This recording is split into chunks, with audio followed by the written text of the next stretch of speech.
మీకు ఫన్నీగా జరిగిందా?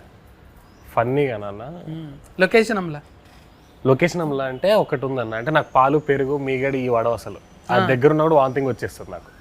ఓ ఫైట్ సీన్ అప్పుడు వీళ్ళు ఏం చేసారంటే కొడితే నురగరాగా రావాలన్నమాట.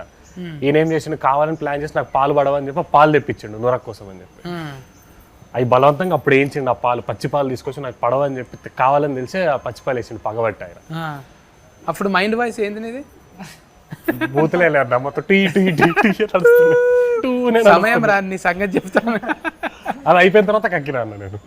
అబ్బా ఆ కక్కుడే రికార్డు కావాలేమో సార్ అంతే కదా, కక్కుడు కోసమే కెమెరా పెట్టి ఈయన డిఓపి ఇద్దరు కలిసి ప్లాన్ చేసి మరి ఆ పచ్చిపాలు వేసారు నోట్లో నాకు పడవని చెప్పి. డిఓపి ముందు తీసిండా? అతను పెద్ద డిఓపి కదా, పిసి శ్రీరామ్ అసిస్టెంట్, చెన్నైలో నా ఫ్రెండ్ అనమాట. విజయ్ సేతుపతి అని ఒక మూవీ చేశాడు, అనబెల్ సేతుపతి అని. ఇప్పుడు రీసెంట్గా మా మూవీ చేశాడు, జంగిల్ అని ఒక మూవీ చేశాడు. తమిళ్లోనే చేస్తుంటాడు, ఇక్కడ ఫస్ట్ మూవీ అబ్బాయి. మ్యూజిక్ ఆయన పేరు కూడా శివనేనా? శ్రీచరణ్.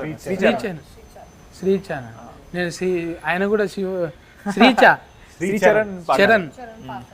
ఇచ్చిండు కదా, మంచి మంచివి రీసెంట్ గా బేబీ. ఇదొకటి మనకి మొన్ననే సుందరం మాస్టర్ ఒకటి వచ్చింది, ఆ అబ్బాయి కూడా 2 పాటలు చేశాడు, గూఢచారి ఎవరు అండ్ విజయ్ బుల్కర్ణి గారు 2 పాటలు ఇచ్చారు అన్న సినిమా.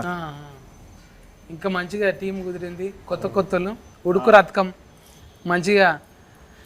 ఇంకా మీ టీంతోని మంచి మంచి సక్సెస్ఫుల్ రావాలి. సక్సెస్ఫుల్ क्या पाना चाहता है? सक्सेसफुल पाना है, सक्सेस होना है, सक्सेस ని मैनिफेस्टेशन చేయాలి, ఇంకా मैनिफेस्टेशन చేయాలి. अभी इंस्टा में रहते हो? उधर ही रहती हूँ मैं, అది నా అడ్రస్ యాక్చువల్లీ. बॉलीवुड में కాదు, ఇన్స్టా లో. అది నా అడ్రస్. इंस्टाग्राम में क्या है आईडी? rashi.real, not real. అది కూడా dot real real fruit juice